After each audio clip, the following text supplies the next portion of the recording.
They came during the yellow season, when the sky above Sector 9 turned the color of old bone and every bird on the continent stopped singing at once. Nobody remembered what birds sounded like anymore.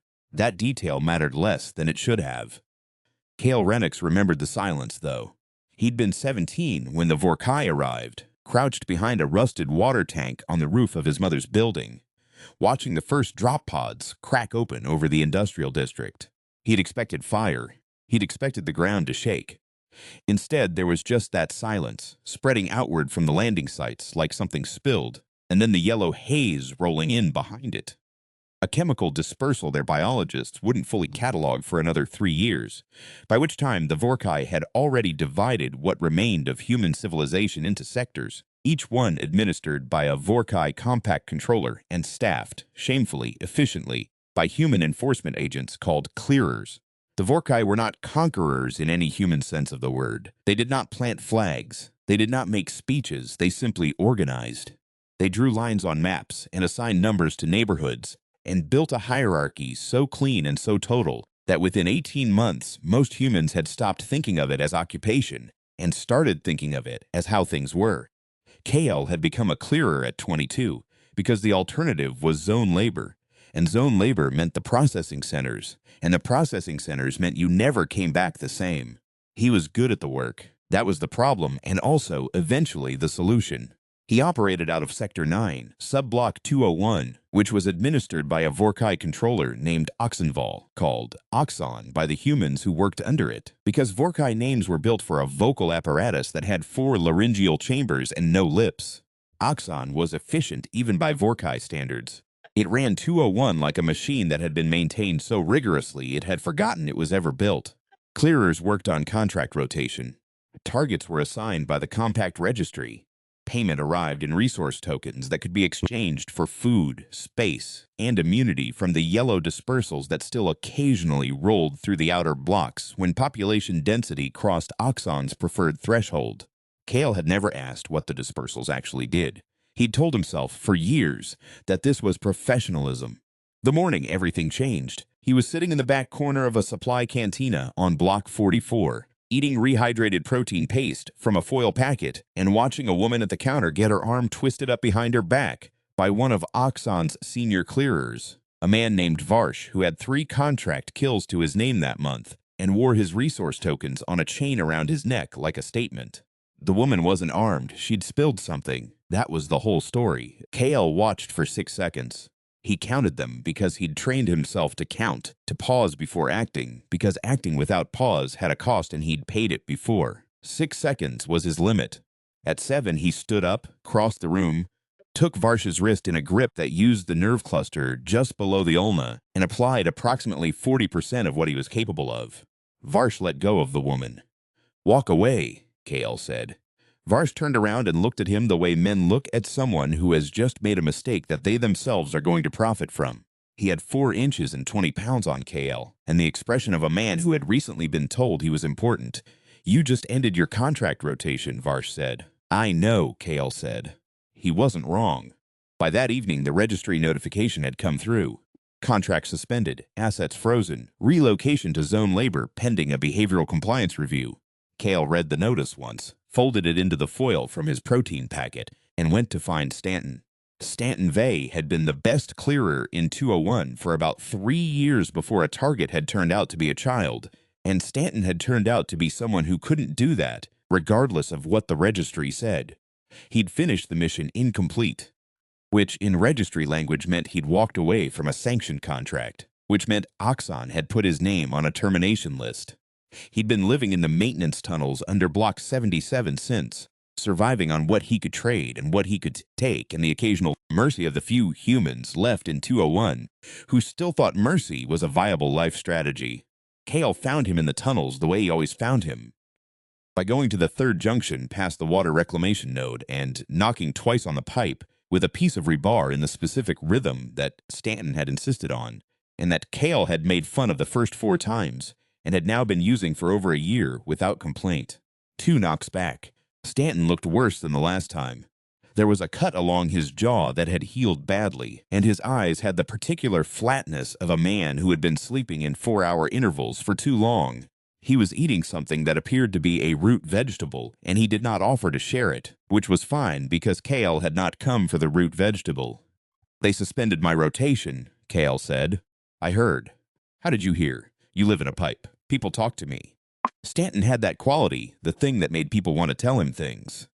He had a face that looked like it had already heard everything and hadn't flinched, and so people told him more. It was the same quality that had made him good at the work and then made him unable to continue the work. These things were connected. Kale had thought about this. I'm done with the registry, Kale said. Stanton set down his root vegetable. You're saying that because you're angry. I'm saying it because it's true. I've been angry for 5 years. This morning I finally did something about it. The tunnel hummed with the sound of distant machinery, water pumps, mostly, which the Vorkai had installed in the first year and maintained with a precision that was almost insulting. Clean water had been one of the first things they'd provided. Kale had spent a long time trying to decide if that was kindness or just effective resource management for a population you intended to keep alive and working. He'd eventually stopped trying to decide and simply noted that the water tasted like nothing, which was how the Vorkai preferred most things. If you go independent, Stanton said carefully, Oxon will put a termination flag on you, I know, and then Oxon will send someone to fulfill the flag. Someone good, I know, and that someone will try to kill you, Stanton, yes, I know. Stanton looked at him for a long time. There was a sound somewhere deeper in the tunnels, a drip and a clang, the building settling, or protesting, or simply existing in the way that structures do when no one is paying attention to them. Stanton had learned to read those sounds. He knew which ones meant something was coming, and which ones meant nothing at all. Kale had always admired that about him, the patience, the willingness to listen to things most people tuned out. All right, Stanton said. All right, what? All right, I'm in. I've been living in a pipe for 14 months. I was going to run out of root vegetables eventually. Kale felt something in his chest that might have been relief or might have been the protein paste. They were 3 days into the process of quietly, carefully, methodically becoming a problem for Oxon when Andra contacted them. She left a message on the old frequency, the one the clearers had used in the first years before the Vorkai had cracked it, and everyone had switched to the registry channel. Most humans had forgotten the old frequency existed. Kale had kept a receiver tuned to it, the way some people kept a photograph, not because he expected anything, but because the act of keeping it felt important. The message was brief, coordinates, a time, a single line that said, I know what you're planning. I have the same plan. Come alone if you want. Come together if you're smart. They came together. Andra Voss was waiting in an abandoned fabrication plant on the border of Block 201 and Block 202, which was technically outside of Oxon's administrative territory and therefore technically not subject to registry enforcement, a distinction that everyone involved understood to be theoretical at best. She was sitting on a decommissioned assembly frame with a rifle across her knees and the particular stillness of someone who had long ago made peace with the idea of not surviving a given meeting and had simply decided to keep showing up anyway. She was the leader of what remained of the Block 201 resistance, a name that had survived 3 leadership transitions, 2 complete structural collapses, and the deaths of nearly everyone who had founded it. She had taken over the remnants 2 years ago after the previous leader had been flagged and terminated, and she had rebuilt it slowly, quietly, the way you rebuild something when you know that speed is what gets you caught. She had a personal reason for wanting Oxon dead. She didn't offer it, and they didn't ask. In Kale's experience, the people with personal reasons were the ones who didn't stop. You're both on termination lists, she said, not as an accusation, as a status update. You're not? I am. Mine is older. She said this with a faint something at the corner of her mouth that was not quite a smile but was in the same territory. The fact that I'm still here annoys Oxon more than the list does. I've started to think that's the point. She spread a hand-drawn map across the assembly frame. Kale leaned over it and saw, with a quiet shock, how much she knew. Maintenance access routes, registry patrol rotations, the location of Oxon's administrative node, the structure of the Vorkai's internal communication architecture. This had taken years. Oxon administers from a fixed point, she said, tapping the map. That's the weakness. Vorkai controllers don't move because they don't need to. They believe their systems are sufficient. They've been right about that for 11 years. We're going to make them wrong. Kale studied the map. He'd spent years walking those corridors. He knew the smell of the maintenance shafts and the exact pitch of the warning tones at each checkpoint and the way the Vorkai guards moved. That particular fluid, jointless quality that still made his skin register something even after years of proximity. "You need me for the interior access," he said. "And you," she said to Stanton, "because you know how to keep your head down and your hands moving, and because Kale trusts you and Kale doesn't trust anyone." Stanton looked at Kale. "She's not wrong," Kale said. "It took 11 days to prepare." Kale thought, during those 11 days, about the moment with Varsh at the cantina, about the 6 seconds, about the years before the 6 seconds, years in which he had done his job with the precise, controlled efficiency the registry rewarded, years in which he had told himself that functioning within the system was not the same as supporting it, that he was surviving, that his survival had value. He thought about his mother in her building, watching the drop pods crack open. He thought about the yellow haze. He thought about the way the Vorkai had distributed clean water in the first week, how he'd carried the containers up the stairs of her building because the elevator was broken and no one had fixed it because the Vorkai only maintained infrastructure they had installed themselves, and how she'd looked at the water as if it were a trick. She hadn't been wrong. She just hadn't understood what kind of trick. On the 4th day, Oxon sent a clearer team to find them. 2 operatives, registry contracted, following the termination flags. They were efficient. They were not efficient enough. Kale didn't enjoy the next 20 minutes, but he didn't look away from them either. Afterward, sitting in the fabrication plant with his hands aching and a cut across his forearm from a blade he hadn't fully dodged, Stanton passed him a piece of cloth to bind it. "You all right?" Stanton said. "Ask me something harder." "Fine. Why are we doing this?" Kale looked at his hands. The cut was clean, which was better than the alternative. Outside the fabrication plant, somewhere in the block, a child was shouting about something. A game, maybe, or an argument. The kind of noise children made in the 10-minute windows between school assignments and labor rotations. The Vorkai had maintained the schools, too. Clean buildings, efficient curriculum, every child learning exactly what the compact required them to learn, and nothing additional. "Because someone has to," Kale said. Stanton nodded as if this was a complete answer. On the 8th day, Zara found them. Zara was a problem. She'd been on Andra's list as a potential ally, flagged with an asterisk and a notation that read, "Modified, approach carefully."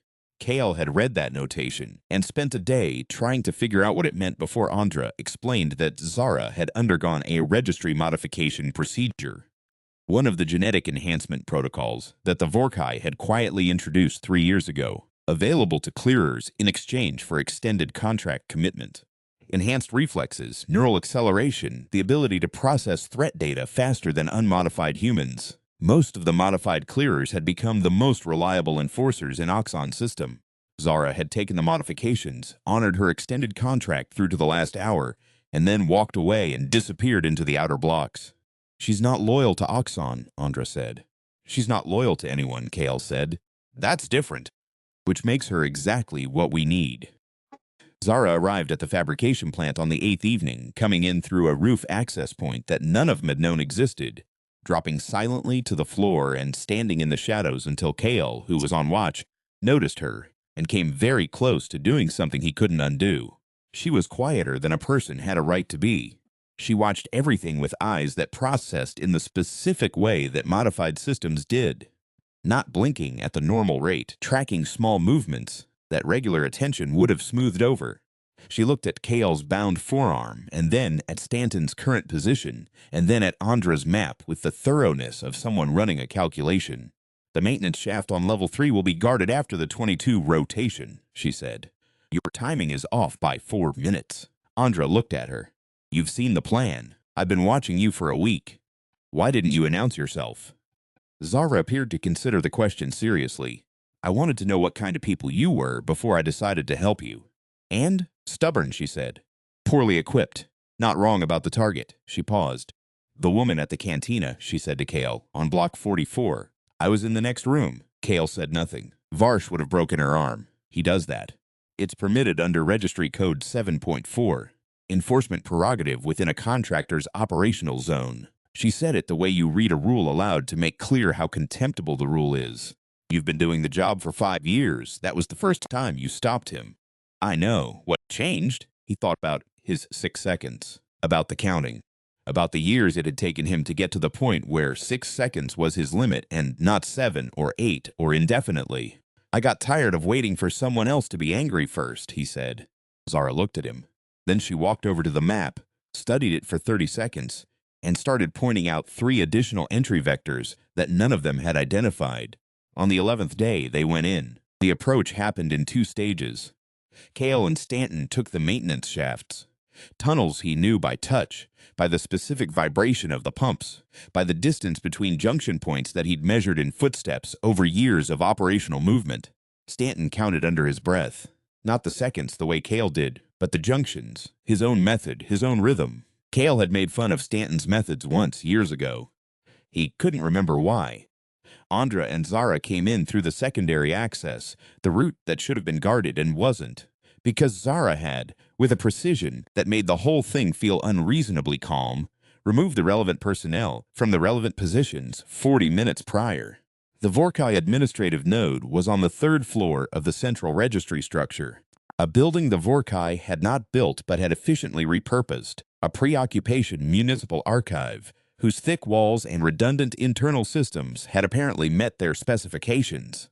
Cale had been inside it hundreds of times on registry business. He knew which floor panels gave underweight and which emergency lighting relays were connected to nothing.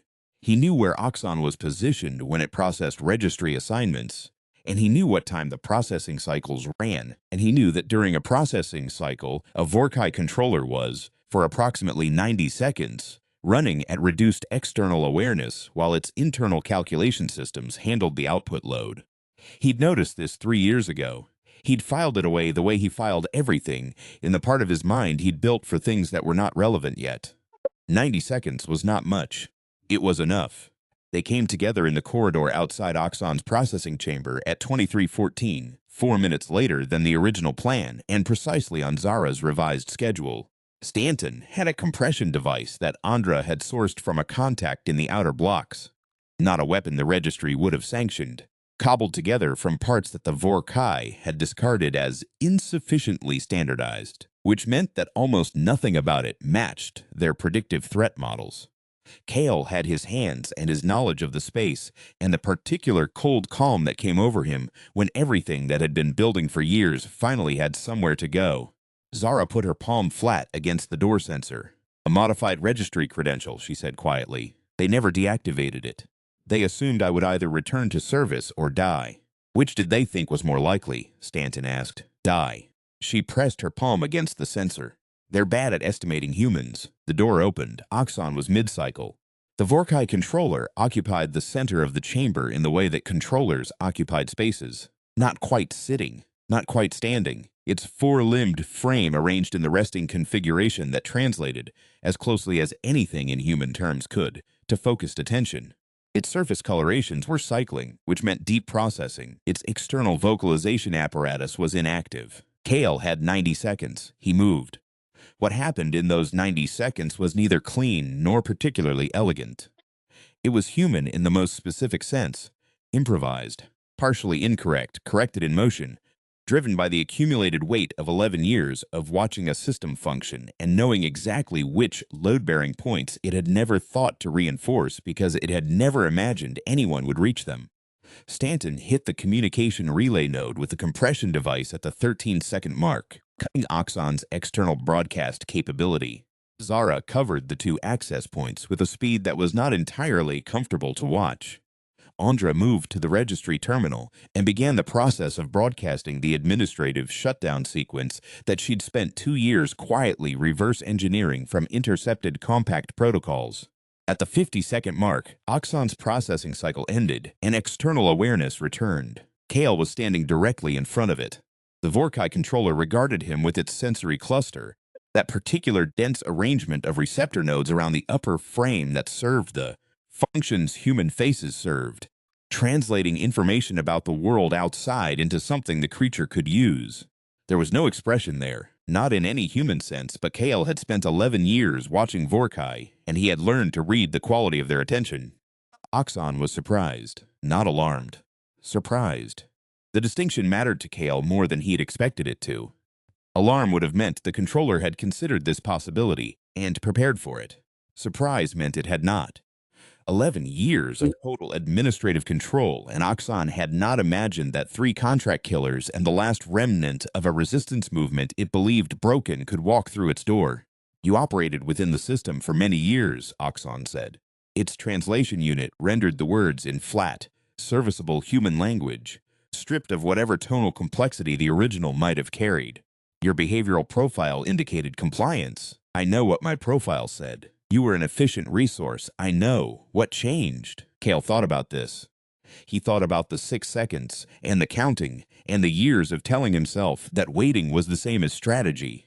He thought about Stanton in the tunnel with his root vegetable. He thought about Andra, who had kept the old frequency receiver too. A different frequency, a different reason, the same refusal to stop listening for something. He thought about his mother carrying water up the stairs. You thought compliance was permanent, Cale said. It was never permanent. It was just long. Oxon's sensory cluster adjusted, processing. You cannot administrate this sector, it said. You lack the infrastructure, the resource allocation models, the population management systems. We're not going to administrate it, Cale said. We're going to dismantle it. The other sectors will see it happen and figure out the rest themselves. Humans lack the coordination for. Yes, Cale said. You've been telling us that since the first year, we're aware.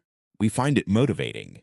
Behind him, Andra's voice. Broadcast is live. The shutdown sequence went out on every registry frequency simultaneously, including, at Zara's suggestion, the old frequencies that the Vorkai believed were inactive and therefore didn't monitor.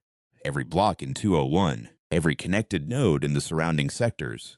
The record of what the compact had done here, the registry of flags and terminations and yellow dispersals, and the clinical architecture of a system designed to make human beings, not citizens or subjects but resources, indexed and allocated and expended, according to a logic that had been running for so long it had forgotten to justify itself. Cale watched Oxon process this information. There was something he'd noticed once, years ago, during a routine registry briefing, a quality in the way Vorkai controllers handled unexpected data. A fractional delay that wasn't present in their normal processing cycles.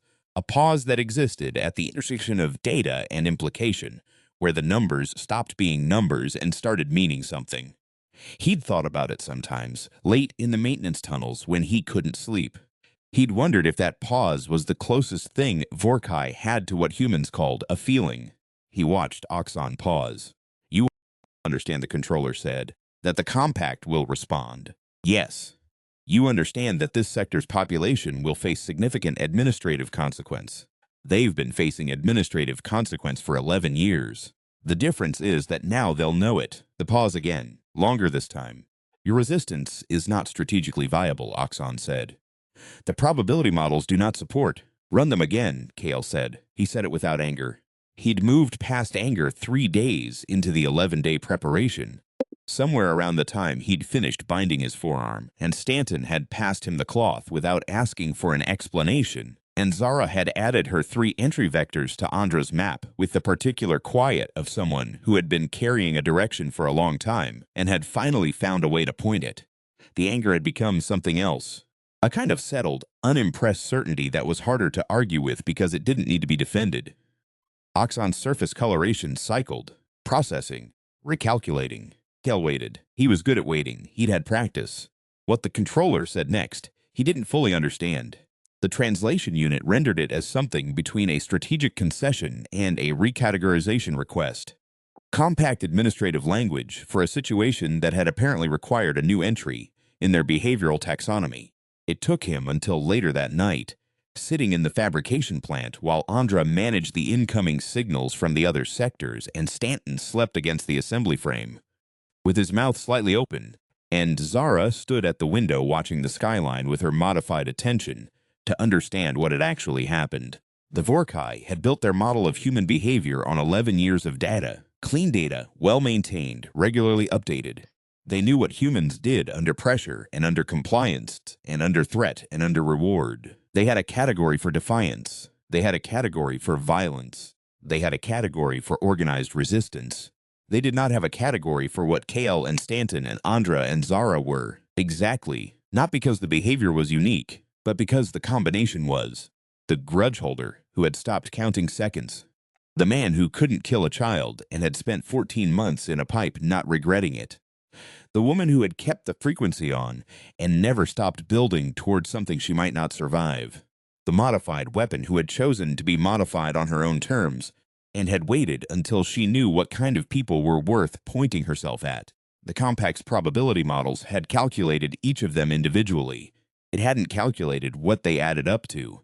Kale hummed a piece of music his mother had sung, something old, before the occupation, a thing without a name that she'd half remembered and half invented, that had no particular meaning except that it had belonged to a time when meaning was something you chose rather than something that was assigned to you. He didn't know he was doing it until Stanton stirred in his sleep and made a small sound of recognition, as if the tune had crossed into some room in his memory and been identified before consciousness caught up. He stopped humming. The skyline outside was quiet, no yellow haze tonight. The dispersal systems had gone offline with the registry broadcast, part of Andra's sequence, a piece of the architecture she'd understood better than the compact had expected anyone to understand. The air tasted like nothing, but nothing was different now. Nothing was the absence of chemical management, the absence of calibrated compliance, the absence of 11 years of something being done to the air before it reached human lungs. Nothing was what air tasted like when it was just air. Kale breathed it in. In the 3 days that followed, things happened faster than he'd been prepared for, and more slowly than he'd been afraid of. The broadcast reached the other sectors. Not all of them responded. Some of them went quiet in the way that communities go quiet when they are weighing the cost of hope against the cost of disappointment, and Kale understood that silence because he had lived in it for years and knew it was not the same as no. Block 44 sent a delegation, 12 people, mismatched equipment, a woman at the front who walked with a slight lisp that suggested a healed break, and who looked at KL with an expression that he had to look away from because he recognized it and it cost him something. The cantina, the arm. He hadn't known her name. Her name was Sella. She was 31. She'd been in 201 her whole life.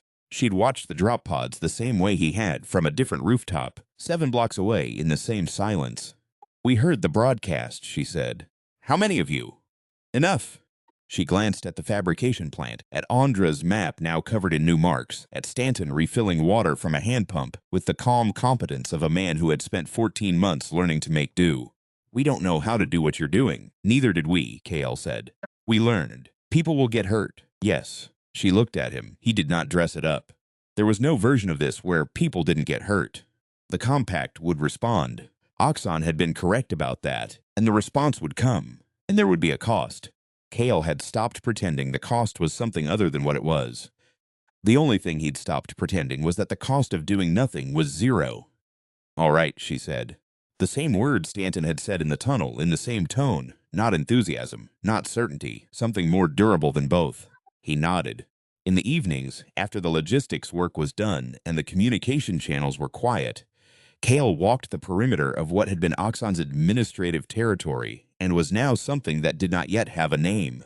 The buildings were the same buildings. The streets were the same streets. The water, running from the Vorkai installed infrastructure, tasted the same. But the air was different. He kept noticing the air. Zara walked with him sometimes. She had a habit of mapping exits. She would enter any space and within 30 seconds had cataloged every possible route out of it. Not anxiously, the way people did when they were afraid, but systematically, the way a craftsperson checks their tools. She was doing it in the world now, walking the sector, learning its geometries. "Do you think it'll hold?" he asked her once. She considered. "The compact will recalibrate. They'll build new models. And when they do, then we'll do something their new models don't account for." She said it without drama, as if it were simply a description of a process that would continue until it was complete. Kale thought about the probability models, about the pause in Oxon's processing, about the thing he'd said, "Run them again," and the quiet surety behind it, the absolute conviction that the models would fail, not because they were badly built, but because they were built to predict people who had decided to be predictable. The Vorkai had been correct about almost everything. They had correctly identified the leverage points of human need. They had correctly administered the distribution of resources necessary to maintain compliance. They had correctly read 11 years of behavioral data and generated an accurate model of who humans were when humans were allowed to forget who they had been. They had not accounted for the forgetting being reversible. They had not accounted for Stanton and his root vegetable and his 14 months of not regretting a decision that had cost him everything. They had not accounted for Andra keeping a receiver tuned to a dead frequency for 2 years, because the act of keeping it felt like a form of faith that she refused to abandon. They had not accounted for Zara, who had taken everything the compact offered and turned it into something the compact could not predict. They had not accounted for KL counting to 6. The yellow haze did not come back. 3 weeks after the broadcast, a delegation from Sector 7 made contact. Then Sector 12. Then 2 of the outer blocks that the compact had classified as stable, which in compact language meant quiet, which turned out to mean something different from both.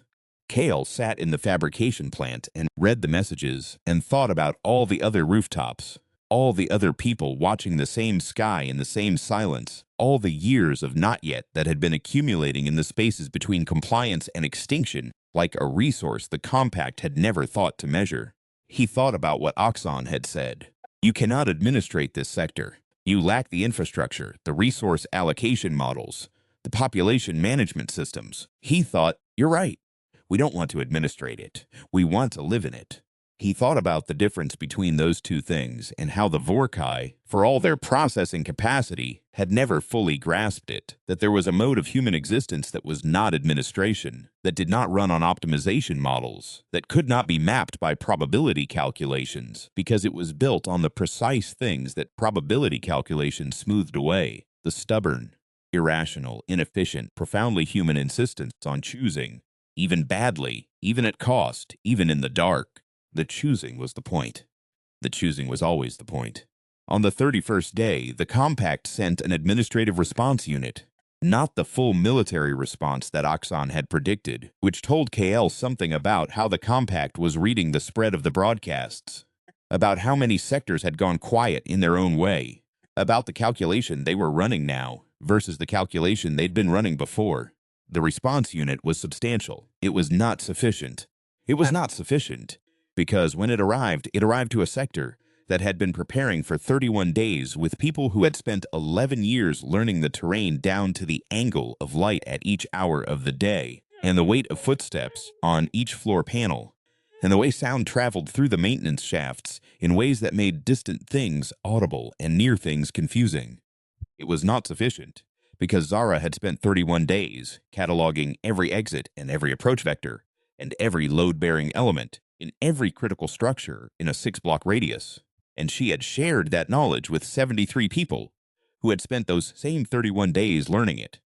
It was not sufficient because Stanton had spent 31 days teaching the Block 44 delegation how to do things in the dark without counting seconds, and some of them had learned faster than he'd expected, and some of them had learned slower, and all of them had kept trying. It was not sufficient because Andra had already sent the secondary broadcasts, not to the sectors, but through the sectors, peer-to-peer on the old frequencies, in the language of people who had been listening for something worth listening for, and had recognized it when they heard it.